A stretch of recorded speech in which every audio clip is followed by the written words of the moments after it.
Okay. Maalala ninyo ito. The International Career Support Association. Thank you, Mr. President. I stand here to denounce the grave injustice. Rodrigo Duterte, the 80-years-old former president of the Philippines, who bravely fought illegal drugs to protect millions, has been unlawfully removed from the homeland and held in the prolonged pretrial detention by the ICC in The Hague. This is a political persecution and not justice. The current administration extradited him without due process, bypassing Philippine courts and violating national sovereignty. He was extradited without any due process. Incidentally, since March 11, 2025, exactly 1 year ago today, this elderly leader has endured detention, separated from family and serious health issues. Global rallies and protests in The Hague and throughout the world demands the interim release, which has been unlawfully denied by the ICC 3 times.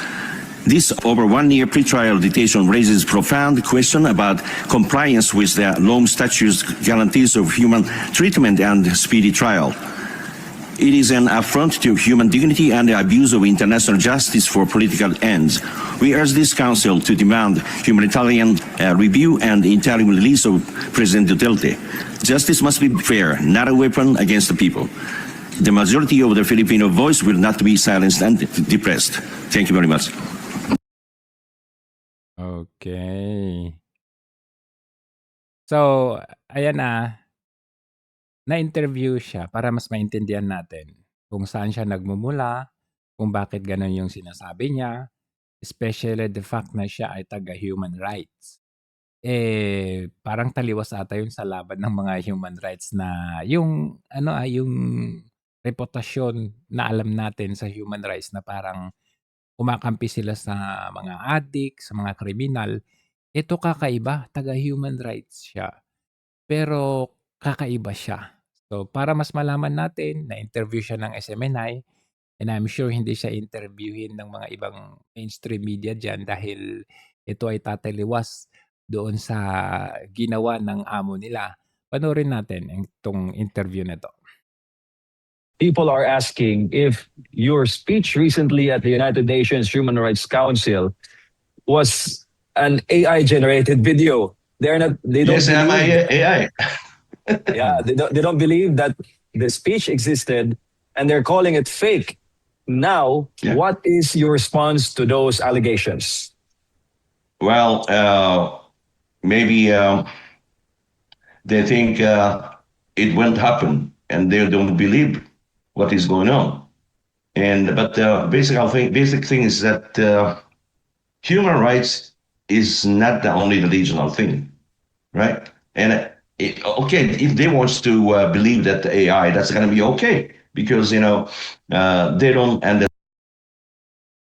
Sir, as a Japanese citizen, what motivated you to speak out on the case of former President Rodrigo Duterte? What was the tipping point, or what was the reason behind, sir? What motivated you? Okay. As a human rights activist and a researcher, I also domestically, I'm helping a lot of foreigners living in Japan, right? Because now in France, okay? Now in France, living in France right now, if I'm staying in France, I have so many difficulties just because this is a foreign country to me, right? So, but there are many friends who are helping me, and I don't feel any threat here, and I'm staying here comfortably, even in Geneva, same things, because this is a part of the area in France, but France and Switzerland is next to each other, right? So takes about 20 minutes to go to the United Nations from here. Anyway, so I've been helping the people, many Filipino in Japan also, and Vietnamese or Sri Lankans, many other people across the world, and that's one of the reasons. And some women who got married with Japanese man and abused or became the victim of the domestic violence. So the people comes to me to talk and explain and asking to solve the problem. So I've been working for this about more than 10 years to help the foreigners in Japan out. So that's one of the things. And some of the Filipino who used to be the victim of the domestic violence brought my attention, and I start listening to your heart and their group of people, and then finally I decided to talk, because President Duterte is really admired by the majority of the Filipino people, and this injustice, I cannot take this injustice of the person, and especially over 80 years old. He doesn't have a long time anymore, so we need to do something. That's my motivation that I start doing this. Thank you, sir. Sir, what specific concerns that led you to raise this issue before the United Nations Human Rights Council? Many people have admired the points that you've raised in your recently concluded speech. Yeah, because nobody else is defending other than the Filipino people. But this is not a domestic issue. This is a totally international issue, and this is a human rights issue.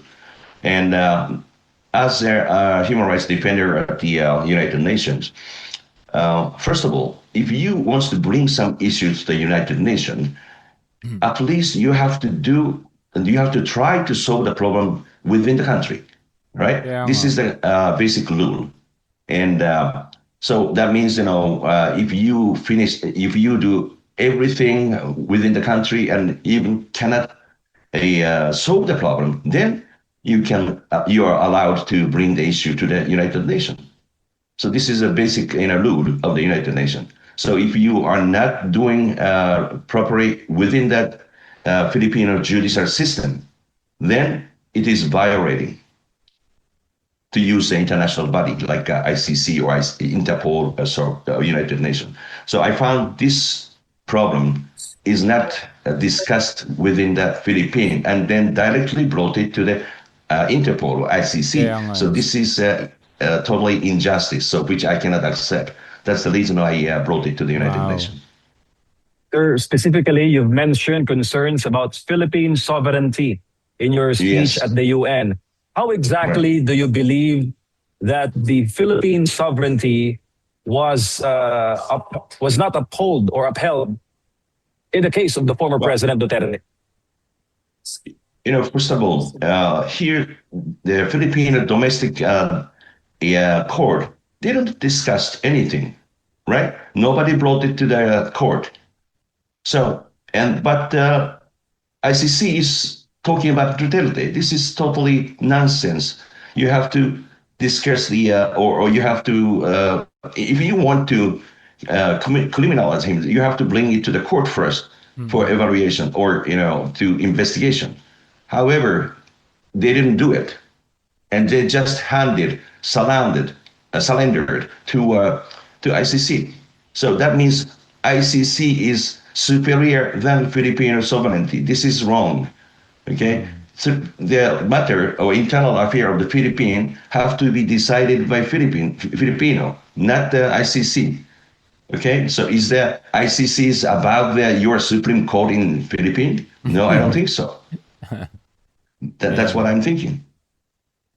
Buti pa to. Sir, a lot of people are asking if your speech recently at the United Nations Human Rights Council was an AI-generated video. They don't Yes, am I AI? yeah, they don't believe that the speech existed, and they're calling it fake. Now, what is your response to those allegations? Well, maybe they think it won't happen, and they don't believe what is going on. But basic thing is that human rights is not the only regional thing, right? And if they want to believe that the AI, that's going to be okay, because they don't understand what really going on the ground, and the human rights is not a joke. So we are taking it seriously, and if it is serious, we should not use the AI. So I'm just laughing, because there is no other choice for them to say AI. because maybe I'm the big obstacle for them, to the people of the anti-Duterte group. So Sir, it's how would you very amusing. Very amusing, yeah. Sir, how would you describe the support for the former president, especially Filipinos there in Japan, not only in Japan, in major countries in Asia, in US, in Europe, in all of those countries where there are Filipinos? The former president was really beloved by the Filipino community in anywhere of the globe. Yeah. I have a very good impression when the President Duterte met our emperor in Japan, and he behaved very good, and Japanese people really appreciate it. Okay, and what he does, I found majority. Even I searched on the internet about the approval the rate of the Duterte is very overwhelmingly high compared to the current administration. So Yikes! this is a public voice, or so I think Pinag-compare pa talaga yung current administration, 'no? Tignan ninyo, hindi po natutulog ang mundo. Yung mga ibang bansa nakikita nila kung ano nangyayari sa bansa natin. I need to support. I thought I need to support Yikes! the people in Philippines. That's what it is. And also, many Filipinos living in Japan now saying that I fear to go back to Philippines, although I feel very bad, but it becomes very dangerous. And people are killed in the street, and we cannot work in the night, work around the street on the night, while the DDS ba 'to? Kasi I'm sure, alam niyo kapag Pilipino lang 'tong nagsasalita na 'to, sasabihin nila DDS na 'to. I mean, you would imagine, ang nagsasalita ng ganito ay banyaga pa. Kumbaga, foreigner, hindi Pilipino, pero nakikita niya yung katotohanan at realidad. Don't tell me may nagbayad dito. Kasi tayo 'pag nagsasalita tayo in favor of the Duterte, sasabihin nila, "Magkano? Bayad kayo." Gano'n. So don't tell me binayaran ito. Out of nowhere. Kaya nga nagugulat tayo, out of nowhere, may isang kagaya nito na nagsasalita na hindi nila mabato na DDS siya, hindi nila mabato na siya ay nabayaran kasi Hapon siya, eh. And in fact, the worst pa ito, taga-human rights. Alam naman natin 'pag sinabing human rights, alam niyo na kung saan sila kumakampi. That notion, for a very long time, na kapag human rights, ang pinagtatanggol nila ay yung human rights ng mga kriminal. Pero it was really my first time to see somebody, a foreign national na from human rights, tapos ang sinasabi niya, ang pinagtatanggol niya, yung kinukundina ng human rights. So, paano na ninyo ito malilibelan ito ngayon? Aber. President Duterte was in office, that people were very safe, and they could move freely. So this is a public voice. So I thought that we need to protect the Duterte and also entire Philippine people. That's the reason I did it. So you've said in your speech at the UN Human Rights Council that the fate of the former President Duterte was all because of politics. How do you say so, sir? Yes. Yes, that's all politics, because, the current administration was the one who handed the President Duterte to the ICC. Means, current administration authorized to arrest him and deport him or extradite him to ICC. That's what it is. Sir, if your appeal to the ICC through the UN Human Rights Council will not be acted upon, what will be your next steps?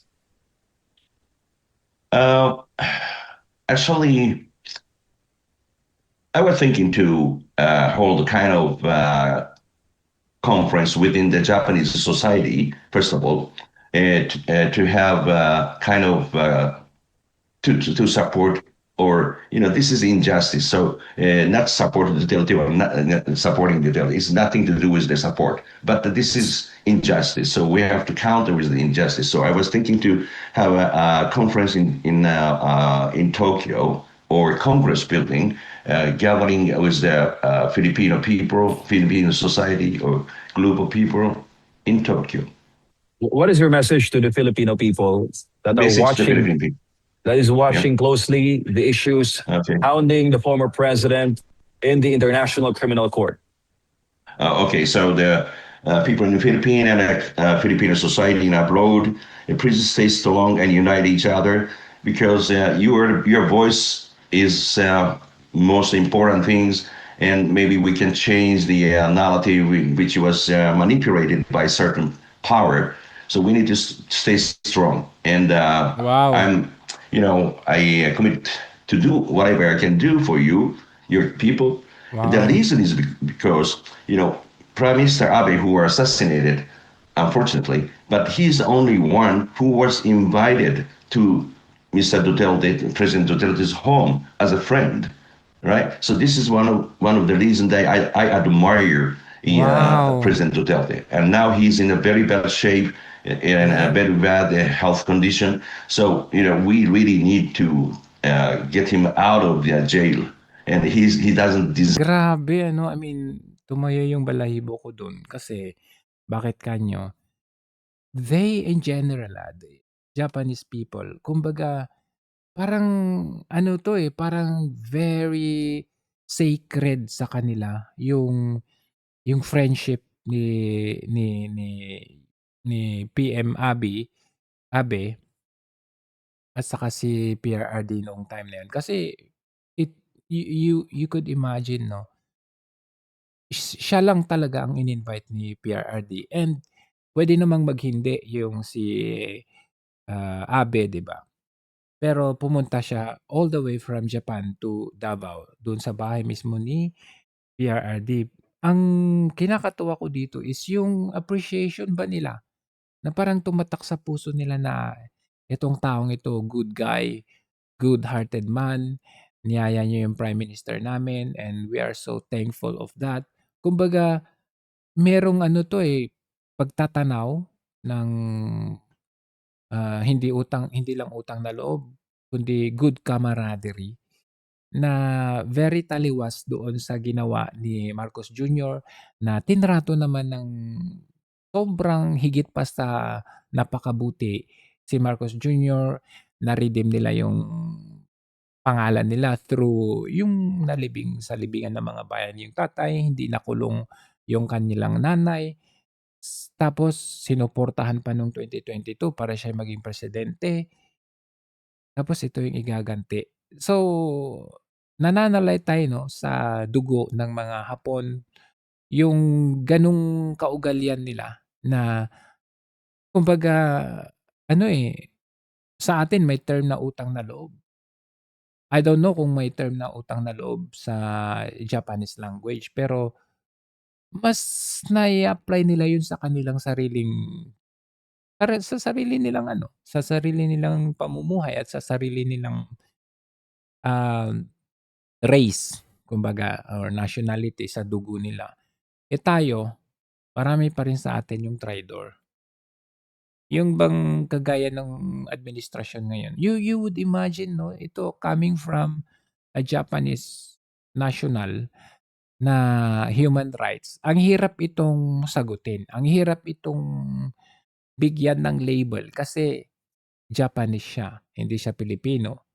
Hindi mo siya puwedeng sabihan na DDS siya, hindi mo siya puwedeng sabihan na bayad siya kasi out of nowhere, So, kaya ang tantiya ko dito hindi ito i-interviewhin nung mainstream media.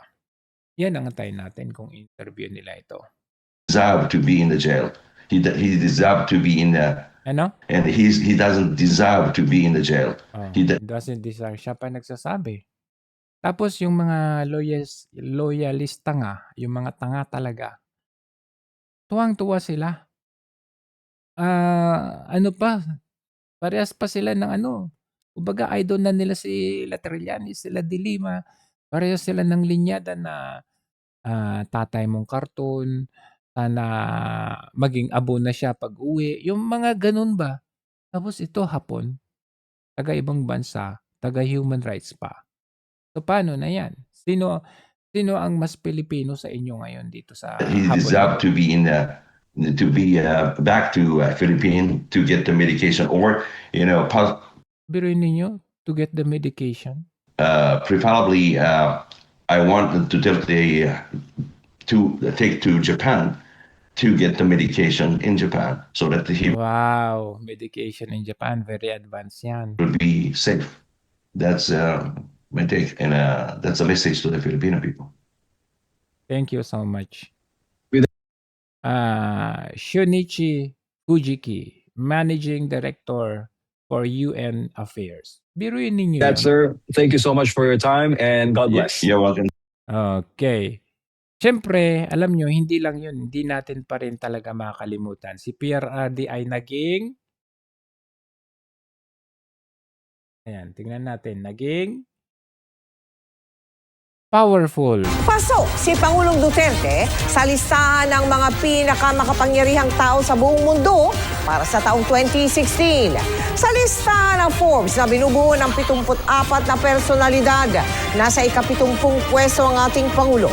Mas mataas siya ng isang ranggo kaysa sa leader ng teroristang grupong Al-Qaeda na si Ayman al-Zawahiri. Mas mababa naman ang isang ranggo si Duterte kay US Vice President-elect Mike Pence.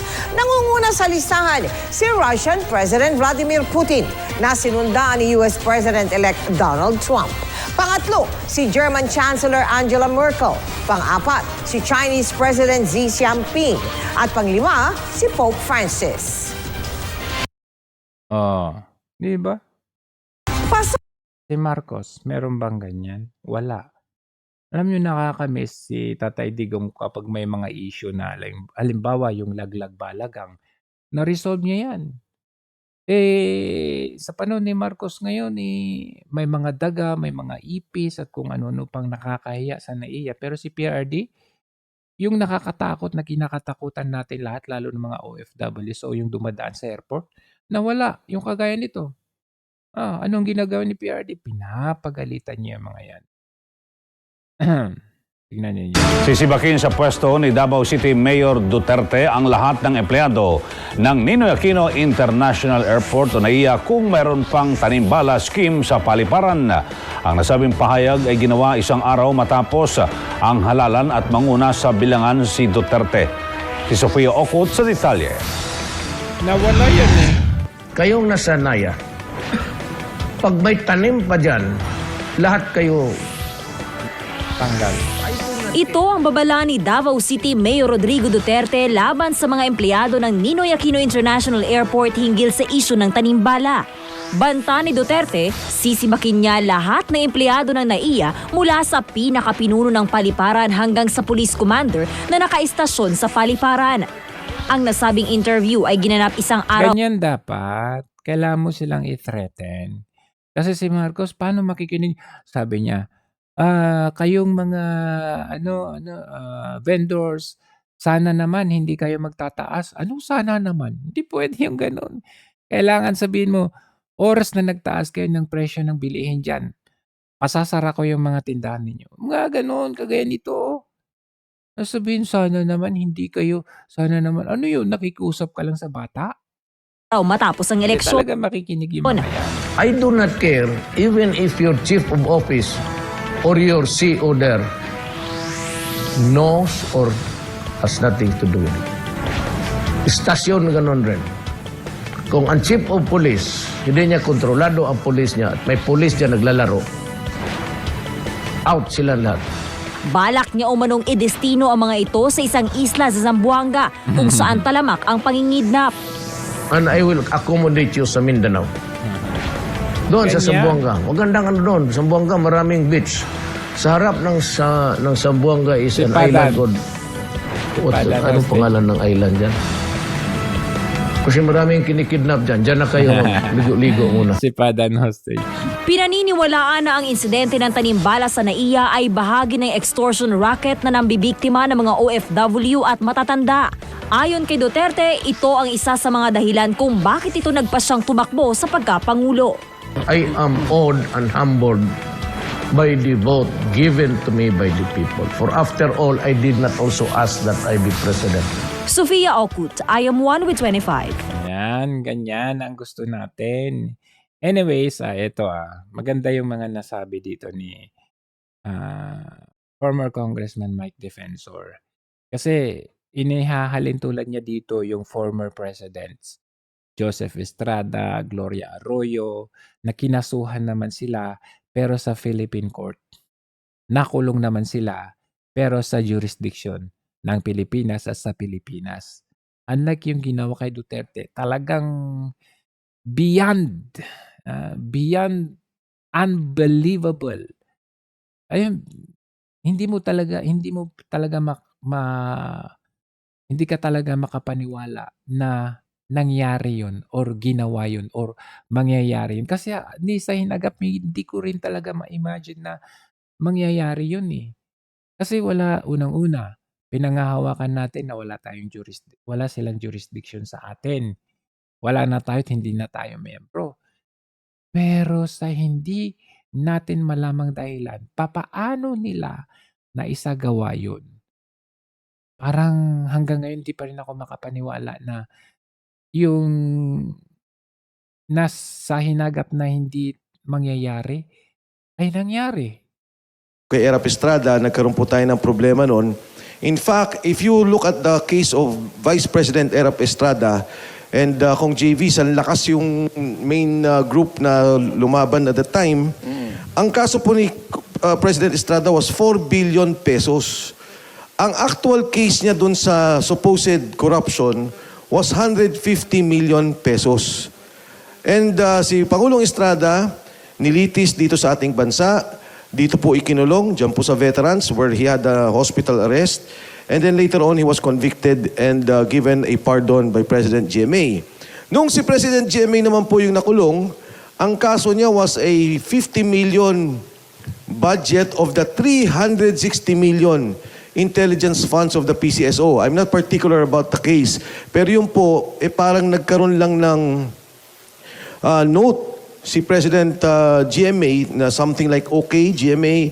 And then for that, yung pong sa maliit na aksyon na yon ay nagkaroon po siya ng kaso. Dito po siya nilitis. At again, ikinulong po siya dyan sa may veterans. And later on, yung po ay na-dismiss yung mga kaso sa kanya. Dito sa nakikita natin, una yung kay Pangulong Duterte, si Pangulong Duterte ay ikinulong sa labas ng bansa. Imbis na dito litisin sa Pilipinas, dito nila kasuhan, inilabas nila ng ating bansa. And ako nagtataka kasi nga, bakit mo isasubject ang isang tao, ang isang Pilipino, kung functioning naman yung court mo, kung gumagana ang iyong mga korte, kung merong kang batas. Nakita na natin sa dalawang pangulo yan na nangyari at nagkaroon na malinaw na paglilitis, bakit dito sa pangulong to, kailangan nilang kidnapin, and I'm using the term state kidnapping, at ilabas ng ating bansa. More importantly, ngayon ko lang nakita kami ni Kong JV, nasa Kongreso, ang ganitong klaseng korupsyon, organisado. Yung leader mo mismo, ang Pangulo ng Republika ng Pilipinas. Yung henchman niya o yung bataan niya, ang speaker ng ating House of Representatives o si Speaker Martin Romualdez. At ang kumakamada at nag-aayos ng kabuong budget ay si Saldico, Chairman ng Committee on Appropriations. Sabi nila, si Saldico ang mastermind. Sabi nila, si Saldico ang ulo o siyang pinuno ng korupsyon dito sa ating bansa. Ngayon, nagsalita yung 18 Marines. Nagsalita si Godesa. Tao ni Saldico, galamay ng sinasabi nilang pinuno ng korupsyon, pero sinasabi nila nagsisinungaling. Ayaw nilang tanggapin ang mga sinasabi. So ito yung binibigay ko at nilalahad ko sa inyo lahat. At nagpapasalamat ako sa pagkakataon for Kong JV to have invited me and si Mr. Rivera for have invited me here. Ang ikinalulungkot ko lang ay hindi ako nakapag-quote dahil mas mukhang congressman si Kong JB sa akin, mas mukhang ako nag-i-interview sa kanya. Salamat po, Okay. magandang umaga sa inyo lahat. You know, the character of Secretary in Congress, to know when he magaling siya magpaliwanag. Now, I'd like to go one by one through the comments that you made, Kong Mike, no? Number one, do you really believe in your bones, that former President Rodrigo Duterte would have his day in court here in the Philippines? Do you believe that? And how? Una ho, alam nyo, the administration made a fatal mistake. Sometime November, they conducted their own survey. Ang sabi nila, bumabagsak na ang ratings ni Pangulong Duterte, the Duterte family in general, VP Sara in particular. Anong ginawa nila? Inimbitahan nila sa Senado si Pangulong Duterte. Tumaas yung rating. Inimbitahan nila sa Kongreso. Tumaas ulit ang rating, lalong tumaas. Nung kinidnap nila, lalo pang tumaas. Now the question is, do you believe we will have a fair trial? Yes, because there is already a precedence. Nangyari na yun kay Erap at the height of his popularity. Mabigat ang ratings ni Erap when he was ousted, when EDSA 2 happened. At doon nangyari na po kay GMA. Na si GMA, as you well know, till the end of his term, had control of the government, control of the armed forces, control of the police. Pero again, it's a question of justice. Ang tingin ko, dapat sa ganong sitwasyon, walang politika, walang sinasabing sinong hawak mo, filean nyo ng kaso, ikulong ninyo. Kung nakikita nyo, o talagang ang kaso, ay dapat siyang makulong. The difference, however, Mike, is that nobody charged Duterte in the courts here. Is that correct? Wala namang naghabla sa kanya dito eh. And then the next question is, meron bang judge or justice ng Sandigan Bayan? But he was no longer then an official of the land, so most likely RTC na lang yan. Kamukha ni GMA, di ba? RTC lang yung nag-issue ng warrant against GMA, no bail. Do you think there will ever be a judge in the Philippines who can issue a warrant of arrest for no bail against President Rodrigo Duterte? Medyo nakakatakot siya di ba? Alam nyo, yung sinasabing bakit walang nagkaso dito, ako din nagtataka. Gumastos sila ng bilyon-bilyon o milyon. Ginamit nila yung mga ICC, sinundo pa nila, pinakain nila, nilagay sa Maida, sa Raffles. Well, in fact, pwede nilang ibinuo ang kaso dito. And it happened before. Hindi naman hindi nang inaharihan kay ERAP o kay Pangulong GMA. Mag-i-issue ba ng korte ng warrant? Sa palagay ko, kung may sapat na batayan, kahit sinong korte, mag-i-issue ng warrant. Partikular, kung kaya nyo kang kidnapin yung presidente, gamitin ang sandatang lakas, gumamit ng eroplano, ilipad ninyo yung tao, ito po magkaso dito, para bang nahihirapan sila? I don't think so. I think, siguro, sa kanilang pananaw, mas mabuti, ialis siya ng bansa. Which is wrong. Yun ang pagkakamali nila. Dahil nung ginawa nila yon, nakinuha yung Pilipino, ibinigay sa banyagang korte, iniliti sa banyagang batas, nagalit. Hindi na usapin to ng Duterte, dilawan. Ano kasi yan ganito, tingnan ninyo. Noong DOJ si Laila de Lima, anong ginawa niya? Kung talagang mayroon siyang or silang matibay na ebidensya na ginawa nga ni PRRD yon nung siya ay mayor kasi miyembro pa tayo nung ICC noong time na yon. Bakit hindi siya nag-file? Or kahit hindi sa ICC lang muna, kahit sabihin na natin sa Pilipinas, bakit hindi siya nag-file? Kasi hawak niya yung Department of Justice. Bakit hindi siya nag-file? Kasi siya yung DOJ nung time na yun. Kagaya nung ginagawa ni Rimulya ngayon. Kaliwat kanan ang pagpa-file, kaliwat kanan yung kasi hawak niya yung justice system natin. So, bukod sa hawak niya yung Department of Justice, naging hawak niya rin yung committee chairman as sa human rights. So, bakit ni isang kaso hindi nila na-filean si PRRD during that time? Mayor pa siya noon Kumbaga hindi siya president.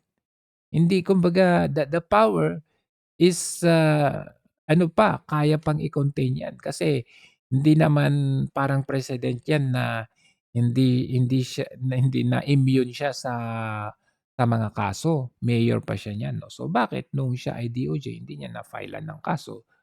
Tapos nung citizen na si Tatay Digong, bakit hindi nila filean kung talaga sila? Sasabihin nila kasi, hindi kasi hawak nila yung mga tao at mga ebidensya, tinatakot nila. Citizen na siya. Noong siya ay mayor ng Davao City, DOJ yung isa. Pag DOJ ka, buong bansa hawak mo. Si PRRD, Davao lang. Kung sinasabi nila na hawak niya yung mga tao or tinatakot or sinusuppress yung mga ebidensya, hindi po pwede yan kasi DOJ siya buong bansa. Hindi pa siya presidente. Nung presidente, sige sabihin na natin nung presidente, hindi nila magawa kasi sinasabi hawak niya yung ebidensya. Pero nung bago siya naging presidente at nung after siyang naging presidente at citizen na siya, paano niya maging hawak yung mga ebidensya at mga witness? Pinklawan ka, Leni Robredo ka. Pero yung taong bayan, nakikita nila na hindi dapat gawin sa isang Pilipino o gawin ang isang kaso ng dahil lang sa politika sa isang Pilipino at sa dating presidente. Okay. Let me ask you this. In the interest of disclosure, no, were you given any appointment during the Duterte administration? Wala akong JV. In Wala. fact, kung nare-recall mo, nung unang nagtakbuhan yan, I was aligned with Speaker. Yes. And then later on, nanalo si Speaker Alan Cayetano. I was the last one who was given a committee. Kasi medyo nagkaroon kami ng... You were a congressman then? Congressman. Di naman kami nag-away ni Alan, pero I was the last one given a committee. Yes. Nung umupo si Speaker Lord Velasco, tinanggal pa ako. So I was never a favored congressman. Magkaibigan kami ni Pangulong Duterte. Pero alam ko naman, hindi naman, para sa akin di ba, hindi naman gano'n na porket magkaibigan kami, kailangan ako gawin mo deputy speaker o bigyan mo ako ng pondong ganito. It was never like that. Okay, let me pivot now, ha? Kasi, alam mo, we were supposed to have on board also Governor Chavit Singson, no? Pero at the last minute, I think he bowed out. But you're here, so I'd like to thank you so much for this chance that you will be here. My next question to you is, you supported the candidacy of President Bongbong Marcos. Yes. Di ba? In 2022. Yes. So did Manong Chavit. Yes. I think that was something that you had in common. Why are you appearing to be against him now? Not just appearing, you are now against him. Di ba? Kasi itong mga actions na ginagawa mo lately could be prejudicial to his administration. Yes. Can you tell us the background, Mike? Well, una kong JV, nung nag-usap kami ni Pangulong Marcos in 2022, ang talagang buong akala ko, at siguro maraming Pilipino, na talagang magkakaroon ng redemption, aayusin yung kanilang pangalan, lilinisin kung ano man yung nangyari sa kasaysayan, kung ano man ang mga sinasabing masama sa kanyang ama. At yun din talaga yung kampanya na huwag nyo namang ikumpara yung anak sa tatay. Parang ganyan din yung linya o naratibo ng kanyang kumpanya. Nagsama sila ni Vice President Inday Sara Duterte. At nagkaroon ng unity team. In fact, ang unang interview niya nung Enero, kaming dalawa. Meron kaming programa noon na Point of Order with Congressman Ace Barbers and Congresswoman Lucy Torres. Ang sabi niya, the first interview, gagawin ko sa inyo. The first rally was in Quezon City. Tapos sumunod na sa Nueva Ecija. Where you were one of the sponsors in Quezon City, In right? Quezon City. Kami po yung nanguna doon. Inayos po namin yun. Pati motorcade, ano? Nangyari to kung actually, ayoko talagang pumasok sa politika. Pinapatakbo ko noong 2025 sa isang distrito. Pinapatakbo ko ni Senator Marcoleta sa Sagip Party List. May isa pang party list, sinasabi kung pwede akong tumakbo. Ang sabi ko, ayoko muna, dito muna ako sa pribadong sektor. Nung lumapit si Sergeant Cotesa, inilapit ng taga-UP. Ang sabi niya sa akin, Sek, sabi niya, tingnan mo nga to kasi gusto niyang bigyan ng guidance si Senator Marcoleta, who was then the chairman of the Blue Ribbon Committee. So nag-usap kami ni Sergeant Cotesa. Nagulat ako. Ang laking gulat ko. Tapos binanggit pa niya yung 46 suitcases na naglalaman ng about 40 to 50 million per suitcase. Isang delivery. Ang sabi ko sa kanya, pagka maganda, mag-usap kayo ni Senator Marcoleta, banggitin mo yan sa kanya. So, naset ko yung meeting, nagkita kami ni Senator Marcoleta, sabi ko, baka gusto mo itong pakinggan. Nung nagkwenta si Sergeant Gutesa, sabi ni Senator Marcoleta, baka pwede kang lumabas. Nakakatawa lang kasi yung nangyari, nakakatawa lang kasi yung nangyari is itong mga kagaya ni Mike Defensor, Chavit Singson, even Vice President Sara Duterte, kahit si Kiko Barzaga, 'di ba nakita natin na magkakasama yan sila sa sa rally ng 2022. Lahat ng mga yan kasama sa kampanya hanggang sa nanalo, hanggang sa naging presidente. Nung nanalo na siya, pinagtatapon niya itong mga 'to. Kumbaga, hindi naman siya literal na nangako. Kaya lamang these people who supported this Marcos Jr. na ito, parang tinapon niya lahat ba? Yung kanilang sobrang laking kontribusyon sa kanya. Kasi kung hindi dahil sa mga taong ito, lalo na si VP Sara, hindi ito magiging presidente sa totoo lang. Ngayon, nung nanalo siya, yung mga kasama niya ngayon, yun yung mga hindi niya kasama noong 2022. Yun yung kumukundina sa kanya, pamilya ng magnanakaw, walang pinag-aaralan, nagdodroga, andun na lahat nung nila. Pero yun yung kasama nila ngayon. Hindi ba nakakatawa lang? Kasi ito na siguro ang huling hearing ng Blue Ribbon Committee at hindi na madidinig yung sasabihin mo. Nung lumabas si Sergeant Gutesa, initially, ang akala ko, pro-protektahan. Dahil meron talaga siya doon na humingi siya ng protective custody, but later on, sabi niya, kaya ko na. Kaya na ng aking mga kasama. Nung una, protected siya. Later on, as I've said, na-detain na siya. At naparitrack na nila yung affidavit. Video pa nila. Kawawa yung tao. I have proof na talagang under duress ginipit si Sergeant Gutesa. Ayoko lang ilabas Yun naman palang ginawa, pinatahimik. lalo pa siyang mapahamak. Ngayon, nung lumabas na yon, nagsalita na ako, nagsalita si Saldico. Dati nung kay Gutesa, ang sabi ni Gutesa, si Speaker Martin lang. Nung lumabas si Saldico, kinuwento ni Saldi, ito yung delivery ko. And alam mo, Kung JV ngayon nakakapag-usap pa kami ni Saldico. Lately, hindi. Ang dami niyang kinikwento sa akin. On how the corruption is organized, systemic corruption is organized, at yung pag-deliver niya ng pera. So your open break with the Marcos administration came only when you were introduced to Sergeant Gutesa. Is that right? Yes. Iyon lang. Yes. Prior to that, Kumbaga, grabe yung anong tawag nito? Yung kanilang reservation. Grabe, sobrang tagal. Tayo nung 2022 pa lang, kinukundina na natin si Marcos Jr. Tapos nung nanalo siya, kinukundina pa rin natin sila. Sabi niya, uy, wala pang 100 days. Tapos nung 100 days, uy, wala pang 6 months.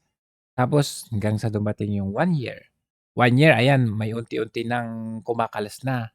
2 years, padagdag ng padagdag. 3 years, ayan, dumami na bigla lahat. Ito, ngayon lang, nung kay Gutesa lang. Kumbaga, just kahapon nung isang araw, kahapon, yung kaibigan ko na talagang ubod na loyalista talaga. Ikinalaki niya na loyalista siya. Pero ngayon, ayaw na niya. Halos kinamumuhian niya. Sabi niya, grabe, pinipilahan ko pa dun sa may bayanihan, yung botohan. Init-init, pinilahan ko, dami namin. Tapos ganun, akala namin naayusin niya. Akala namin, yung pangalan ng Marcos. Kumbaga, hindi ito hindi. Kaya nagtataka ako dun sa mga ibang tanga na loyalista daw. Nagtataka ako, what is there para sinusuportahan pa rin nila yung kagaya ni Marcos Jr.? you could imagine, nakakatawa lang kasi ang kanilang reference na ngayon, Trillanes, De Lima, Risa Ontiveros, samantalang isinusuka nila yan. 'Di ba? Magkakasama tayo noon na sinusukan natin yan. Ocho Diretso sa Inidoro, mga ganyan, sundalong kan. Pero ngayon, sir, idol na nila.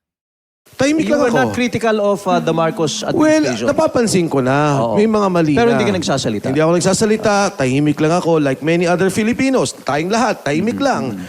Pero nung tinira nila si Gutesa, yun na, openly. Pero kung Mike, matanong ko lang, do you know where Sergeant Gutesa is right Ang now? huling pagkakalam ko kung JV, ang sabi sa akin ng mga kasama, safe daw siya sa probinsya, sa isang probinsya. Okay. So hindi ko na inalam. Ang sabi nila, okay naman siya. Kasi yun lang naman ang akin eh. Alam mo, syempre, konsensya ko rin. Kaya nga yung 18 Marine, sabi ko, hindi ako papayag na magawa ninyo yung ginawa ninyo kay Gutesa. You have no intention to assist Sergeant Gutesa to come back to the Blue Ribbon Committee to testify. Ang hirap kong JV na i-trigger yon kasi hindi ko alam kung sino nakapaligid sa kanya. Okay. Baka mamaya, kunyari lang, mag-file tayo sa korte Oo. ng writ of amparo or writ of habeas corpus.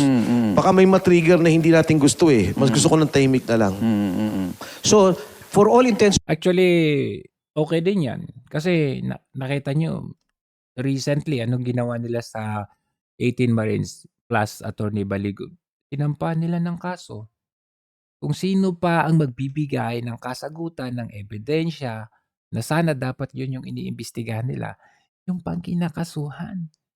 So kung ako, may nalalaman ako about sa korupsyon, as in na may ebidensya ako, direct ako na may ebidensya kasi nagtrabaho ko doon, hindi na ako magsasalita kasi just merely looking at these people, Marines, brave Marines, na lumabas, Gutesa, tapos ganito yung nangyayari sa kanila. So ako, kahit may alam ako na corruption, hindi ako magsasalita. and purposes, yung Kasi ganito yung clear messaging nila na meron kang kalalagyan. issue ni Gutesa is now a set-aside issue. Wala na yan. Hindi na yan babalik sa Senado. Sana pabalikin nila at ang dapat pa nilang ipatawag. Ito naman, ang galing na to kay Senator Ping Lacson. Siya mismo ang nag-speech nito. Ang sabi niya, yung pera na sinasabi ni Saldico, mali. Yung perang yon ay delivery ni Adrian Bersamin at saka ni Yusek Traigib Olayvar. At ang sabi nila, yun daw ay 8 billion pesos. Senator Ping ang nagsabi. At ngayon ko lang po sasabihin, yung 1.2 billion pesos na kay Yusek Traigib Olayvar pa. Alam nyo ho, may dalawa silang armored van nakaparada sa Diamond Hotel. Doon ang delivery, doon ang nag-iipon. Eh nagkataon, gumuli yung issue, kaya po may 1.2 billion pa na nandun na nakatago sa kanya. Okay. Kaya kung JB, So now, alam nyo na. Example na lang si Bunuan. Nakita ninyo kung paano lusutan ni Bunuan yung kanilang corruption. Nalusutan nila yon noon. Kasama siya at pinagtanggol niya yung kanyang boss. Pero ngayon, siya lang ang nakakasuhan. So, ganun ang mangyayari sa inyo. Ngayon, okay pa kayo. Kasi, like for example, yung ginawa nila kay Zaldico. Diba? Magkakasama yan sila. Yung isa, siya yung boss, tagabigay ng utos. Yung kanyang pinsan, taga-utos doon sa mababang kapulungan. Tapos si Zaldico, taga-mando doon sa mga sa baba. Taga-hawak ng mga budget. So, systematic yung kanilang corruption. Pero, nung sila ay mabubuking na, inilaglag nila si Zaldico. Samantalang si Zaldico, kumbaga, binuhos niya rin ang kanyang kakayahan para ipagtanggol sila. So ngayon, kapag kayo malagay sa alanganin, kayo lang ang ilalaglag. Ginawa nila yan kay VP Sara. Anyway, speaking of VP Sara, makikita nyo naman talaga na yun talaga ang goal nila. At dito makikita nyo nga dito sa interview nila Ted Filon kay Attorney Poa, makikita kasi si Ted Filon, mararamdaman mo siya kapag may kontra siya sa kanyang ini-interview. Talagang hinuhuli niya yung sa sariling bibig, tapos bigla niyang ibubuga, wala ka ng lusot, mahalata ka ng nagsisinungaling. Pero dito sa interview niya kay Attorney Poa, na si Poa ang counsel ni VP Sara sa impeachment, mararamdaman mo na ramdam niya ang sinseridad, ang katotohanan dito kay Attorney Poa. At maganda talaga yung kanyang sagot dito. Panoorin natin. Miss Chacha, at magandang umaga rin, Manong Ted. Good morning. Good morning po. Sir, siguro simulan muna natin, Attorney Michael. Ang sinasabi po kasi kanina kasama namin dito si Rep. Jervy Luistro, hindi na nga po, para po ba sa inyo, ano po ba ang pinaka-importanting punto sana muna na gustong maiparating po ng inyong legal counsel dito sa komite? Kasi tila iba po yung sinasabi nila sa sinasabi din po ng legal defense ni VP Sara. Opo, doon po sa aming naging consolidated answer ad cautelam, no? Ang talagang major point na gusto nating mailabas dyan o mailahad dyan ay yung kawalan ng ultimate facts, no? Yung sinasabi natin na the complainants failed to allege ultimate facts that constitute yung impeachable offenses na ipinaparatang nila sa ating Vice Presidente. Nako, yung ultimate facts kasi medyo technical talaga, no? Kung sa parang legal jargon, kumbaga. Pero para ma-explain natin yan, ang sinasabi po kasi natin is doon sa kanilang naging mga complaints, kung babasahin natin, at least sa aming pananaw, wala po kasi yung mga essential facts para masabi mo na may mga maling nagawa ang ating Vice Presidente that will be considered impeachable offenses. For example, nagsabi po sila sa isang complaint that the Vice President committed the crime of plunder. Sa crime po ng plunder, meron po kasi mga elements yan. Unang-una, public officer siya. Pangalawa, that because of a series or combination of overt acts, no? Or acts or omissions, nakapag-amass, accumulate, acquire siya ng ill-gotten wealth. Ngayon, sige na, nandiyan na tayo, talaga namang public officer siya. Pero pagdating doon sa accumulation, amassing, or acquisition of ill-gotten wealth, wala naman pong nakasulat doon. So, tila sa amin, naging speculative, conjecture, sweeping conclusion. Yan po yung pananaw namin. Ngayon, sinasabi nila it was a non-answer. Of course, tayo naman, nirerespeto naman natin ang mga pananaw at opinyon ng kung sino man. No? Pero sa atin, doon talaga tayo nanggagaling na anong gusto mong sagutin namin doon sa complaint. Kung ang sinasabi nyo ay gumastos siya ng confidential funds, hindi naman krimen yun. Kung ang sinasabi nyo ay ang mga kahit yung infamous na Mary Grace Piatos na parati nilang pinaulit-ulit, no? Yun naman po, kung yun man ay alias, hindi naman po tama po ba o mali po ba, yan naman po ay nakapaloob sa mga intelligence operations, wala naman pong mali doon. Ay, yun, ganda ng explanation kasi kung titignan natin, paano naman yung kay Marcos Jr.? Hindi ba siya gumagamit ng alias? Binibigay ba niya or ina-identify ba niya talaga doon sa COA report o ano man yan, yung totoong pangalan ng mga nagbibigay ng intelligence? Sige nga, why not? Buklatin natin yung intelligence funds at confidential funds din ng presidente para makita din natin, pag-compare natin sa vice. Ngayon sinasabi mo, kinubra niya yung pera. Paano niya kinubra yung pera? Wala pong facts na na-allege ukol doon. So, that in itself is a conclusion. May sinasabi po kanina si Rep. Luistro, ayon po sa kanya, yun pong naging sagot nyo hindi daw talaga maging yung ibang mga members sa committee, no, hindi talaga directly answering the accusations. It's more of leaning towards mga hindi dapat lang matuloy yung impeachment pero hindi sinasagot yung mga akusasyon. Sinasabi din po kanina ni Luistro na okay lang naman daw po na hindi mo na magpakita ng ebidensya sa ngayon dahil ang tangi lamang naman na So kung okay lang na hindi magpakita mo ng ebidensya sa ngayon, so okay lang din na hindi rin sila sagutin ng direkta. Magdedesisyon kung magpapatuloy ang impeachment ay ang members ng committee. Kumbaga sole judgment ito ng members ng komite. Ano pong tugon nyo doon? Opo, tama po na talagang sole members ang magiging kumbaga magde-decide kung ito ay iaakyat sa Senado, no?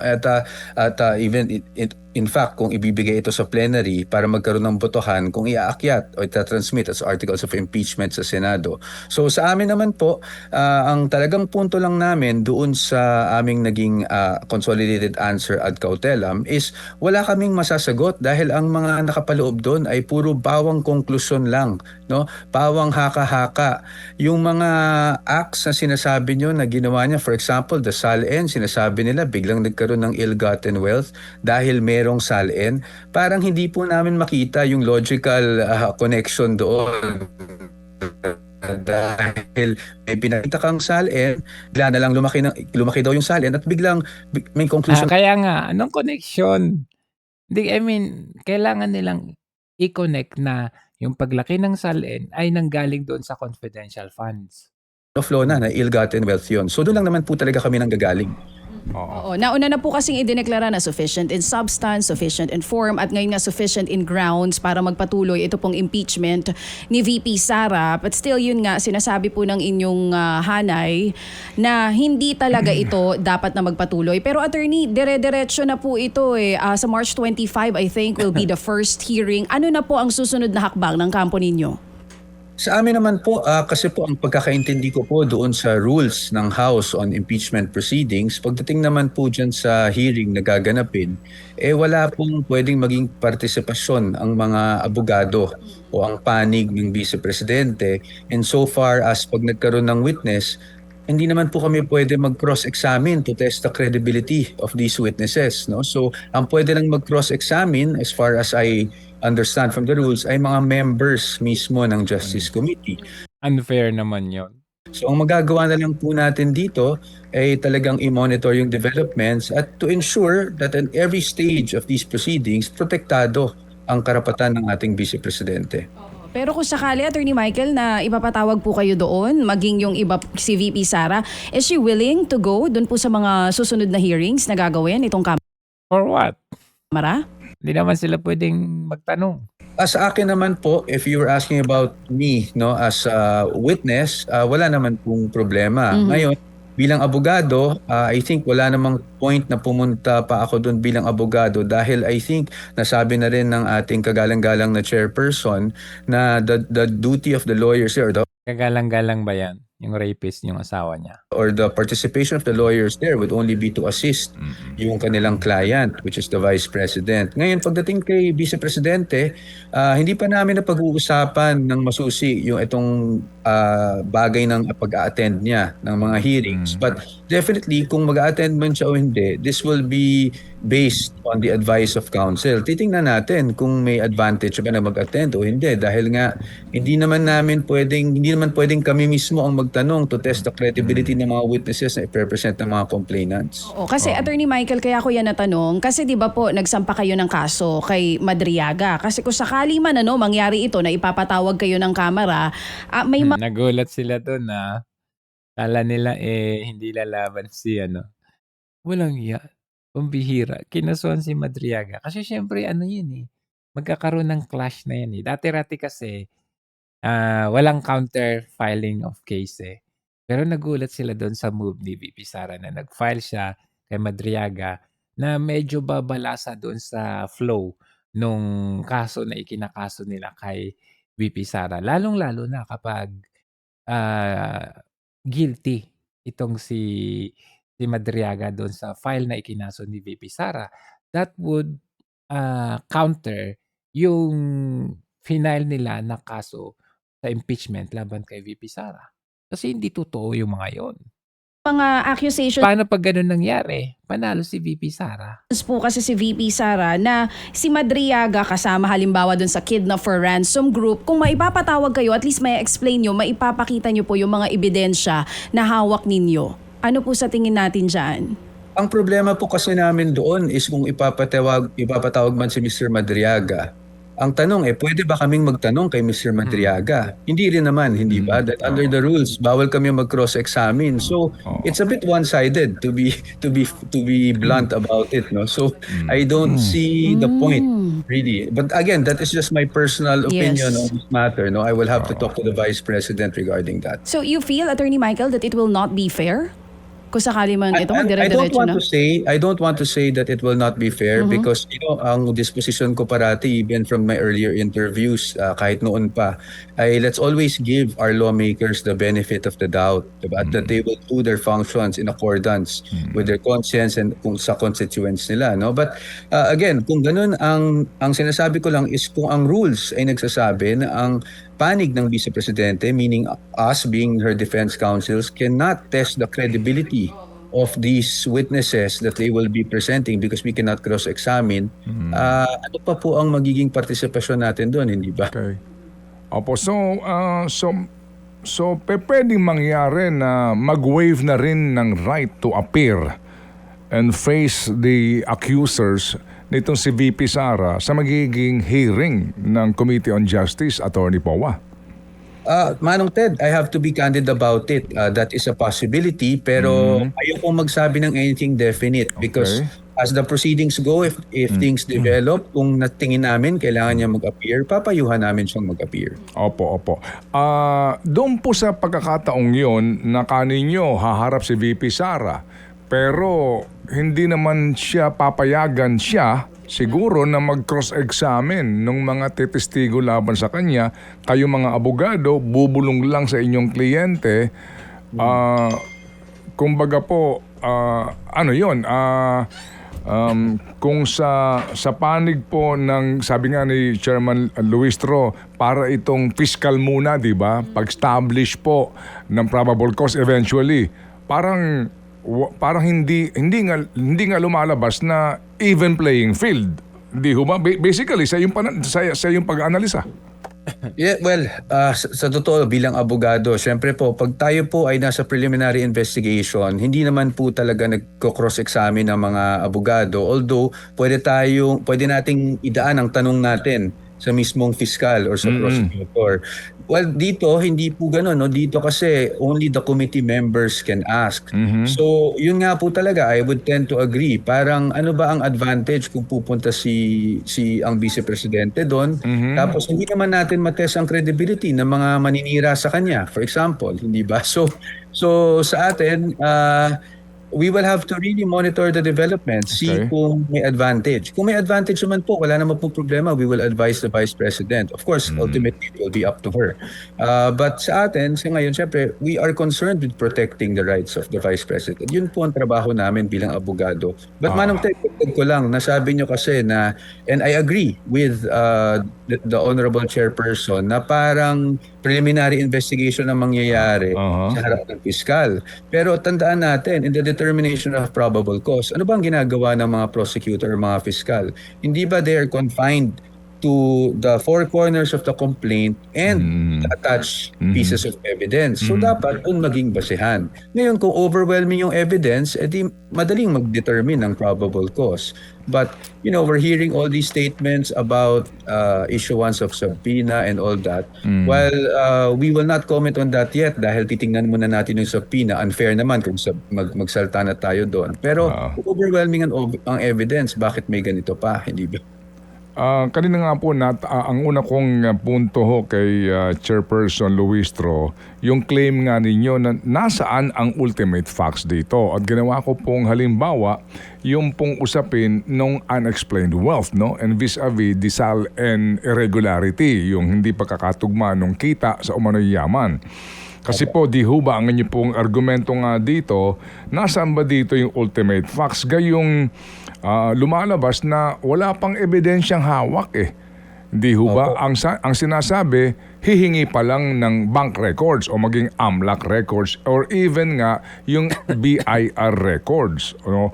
So, natanong namin siya tungkol doon sa puntong yon na kumbaga lumalabas nga na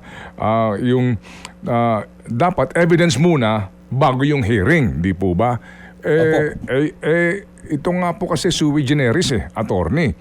At dito, ito ho ang sinasabi na ang magagawa ng komite ay bigyan po ng pagkakataon ng subpina ang magmomosyon ang isang miyembro para maglabas ng subpina to require the banks or even AMLAC or BIR to produce the records of the Vice President.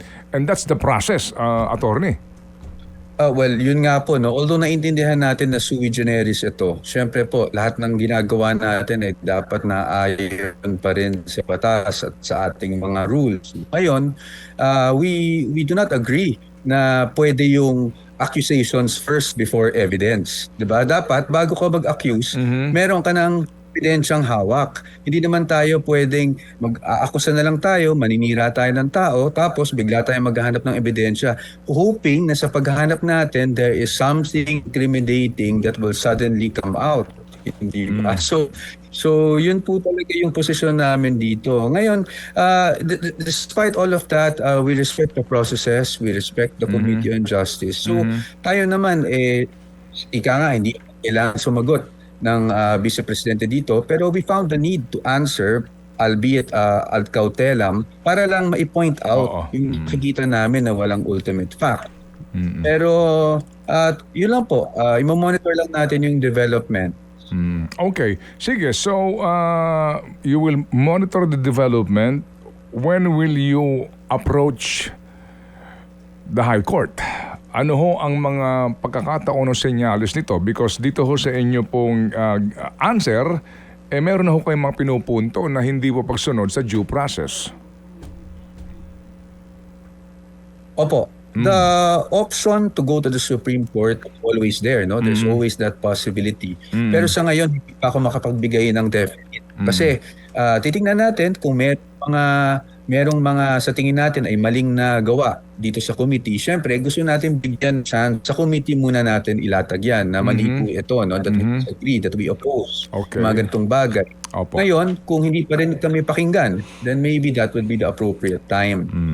But yes, there's always that possibility. We are not denying that. Pero kung kailan yon, I think we'll have to wait and see. Kasi nga, ako, personally, we'd like to give the committee the benefit of the doubt first na maging impartial dito sa proceeding.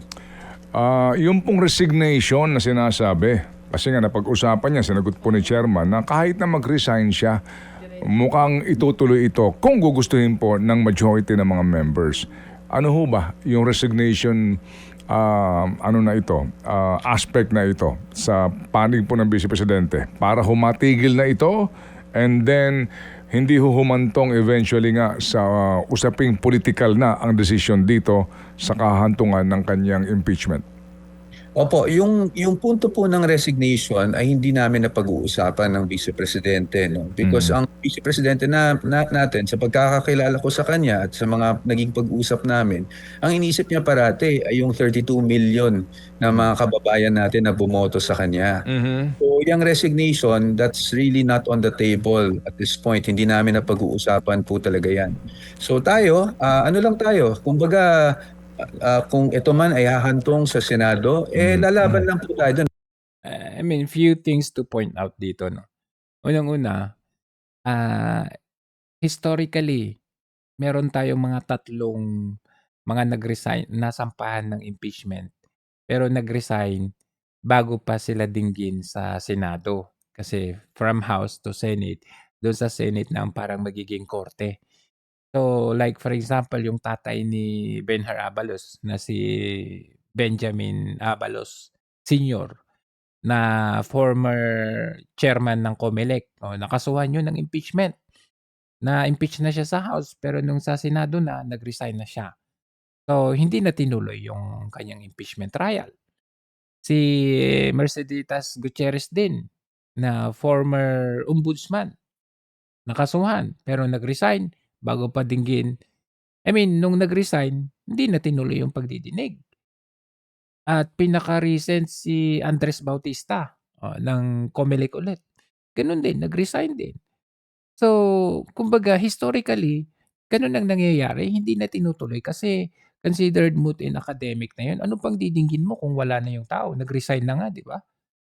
Pero, dito, kaya nga, lagi dito first time in history yung Marcos administration na first time in history na merong na-kidnap na former president, dinala sa ibang bansa. First time yon. Ngayon, kung mangyayari dito na magre-resign si VP, which very unlikely na magre-resign siya, itutuloy pa rin nila. Kasi nga first time Basta itong administrasyon na ito, kahit yung historically na naging tradition, babaliin nila yan. Kahit yung due process, babaliin nila kasi bend the law nga Yun yung nangyayari ngayon. Ngayon, next one is yung resignation, which is very unlikely na magre-resign si VP Sara. Which is tama naman yun, tama yung sagot dito at tama na move yun na hindi siya magre-resign. Kasi whether mag-resign siya o hindi, itutuloy pa rin nila yan. Kasi yun yung pinaka-endgame nila. Yun talaga ang gagawin nila. So, might as well, kasi mag-resign, ganun ang gagawin nila. Di tuloy na rin. Yan, ganyan dapat. Kumbaga sa sheriff, suntukin mo na, wag mo na ituloy. Wag ka nang magdalawang isip kasi namimiyahasan na sila At papakita natin na talagang baseless itong mga nireklamo laban sa kanya. Hindi ho ba sabi nga maghaharap ng ebidensya ang mga complainants and then yung ilang pong kongresista na naging endorser ng complaints. Kayo ho ba maghaharap din kayo, di ba, ng inyong ebidensya, testigo, supposed to be? Sa ngayon, hindi ko pa po masasabi dahil nga ang tingin ko napakahirap naman magharap ng aming testigo tapos we cannot direct or cross-examine yung aming direct yung testigo namin at hindi namin ma-cross-examine yung testigo ng kabila. So sa ngayon, we'll have to really look into that. No? Okay. Tingnan muna natin kung ano ang takbo ng mga hearings. Nasa inyo bang kaisipan na gawing testigo si Toby Chanco? Pabor sa Vice Presidente? Hindi po namin napag-uusapan. Wala po kami napag-uusapan na ganyan, sir. Pero narinig niyo po siya sa kanyang pahayag ngayon, bagamat walang pinapangalanan, pero mabigat yun na itong impeachment proceedings ay nahahaluan po ngayon ng mga deals umano para ho pumabor sa impeachment ang ilang miyembro ho ng komite o maging kamara dahil doon sa mga pending case nila sa flood control scandal. Opo, narinig na rin na po natin yung mga balita na yan, pero katulad ng sinasabi po namin na we are opposing yung mga speculations na nilagay nila sa impeachment complaints nila, I myself and the defense team would not also want to speculate kung totoo o mali yun, o hindi totoo yun. No? So in fairness to our government officials, medyo unfair naman siguro kung pati kami mag-speculate rin sa mga ganong bagay. Okay, oo, yan ang sagot. Napapabilib si Ted Filon. Hindi niya makontra, hindi niya masawata kasi tama. Pero mapapansin ninyo si Ted Filon kapag yung mga ibang ini-interview niya halatang nagsisinungaling, sinasawatan niya yan. ni Attorney Michael Powa. Oo. Sige po, so kumusta ho nga si VP Sara, Attorney? Okay naman po. Talaga naman pong si VP Sara, as you know, sanay na siya sa ganito. Ilang taon na rin yung mga political attacks laban sa kanya. So, masasabi ko na in good spirits naman po siya. Tuloy-tuloy pa rin yung trabaho niya. Although, syempre, nag-uusap kami tungkol sa kasong ito. Hindi naman natin i-deny yan. Pero ano lang po siya, no? She seems to be more concerned doon sa services na Biruin ninyo ang kakampi ni VP, taong bayan. Si Marcos Jr., kung walang pera, kung wala siyang pera na ibubuhos, wala yung mga yan. Yung mga henchmen sa paligid niya, wala yung mga yan pag walang pera. Wala yung mga yan pag wala siya sa posisyon. Si VP Sara, tignan nyo, imagine ninyo hindi na niya kailangang magbuhos ng mali-maletang pera. Pero the nation ay nasa likod niya. Kumbaga ang power niya ay nasa taong bayan. You would imagine na kung walang sumusuporta kay VP, hindi niya kaya yung mga yan kasi pera ang kalaban niya Yung mga binubuhusan ba ng kumbaga sa very abundant yung kanilang pamimigay ng pera kaya ang lalakas nila, ikaw ba naman bigyan ng mali-maleta, di ba? So, mahirap ang kalaban ni VP Sara kung siya lang. Kaya nga it's a good thing na marami ang mga tao or taong bayan na sumusuporta sa kanya, not because nagbabayad siya, not because kasi nakikita kasi siya ng mga tao na siya yung totoong nagseserbisyo. Kaya parang yung tatay niya na kumbaga pagpasok pa lang nila maririnig mo na yung Duterte chant, maririnig mo yung hiyawan na hindi siya yung pilit, hindi siya yung peke, hindi siya yung parang, kailangan mo bang manduhan na, "Uy, pumalakpak kayo." Kumbaga ito very natural ina-support kasi the governance, ng mga Duterte coming from the heart. Si Marcos Jr. coming from money. Ibigay niya, lalong-lalo na ngayon nga, parati niyang sinasabi, tumataas ang mga bilihin. So she's finding ways kung paano siya makakatulong.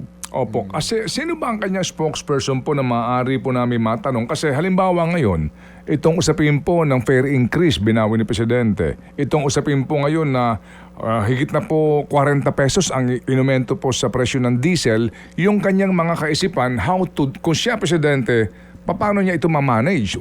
Wala kami makausap po eh. Kami... Wow! Yan ang dapat. Yan ang maganda. Kasi si Ted Filon at ang kanyang programa, gusto rin niyang marinig kung ano ang komento ng isang Vice President with regard to the issue sa ating bansa. Kasi ang nangyayari kasi ngayon one-sided eh.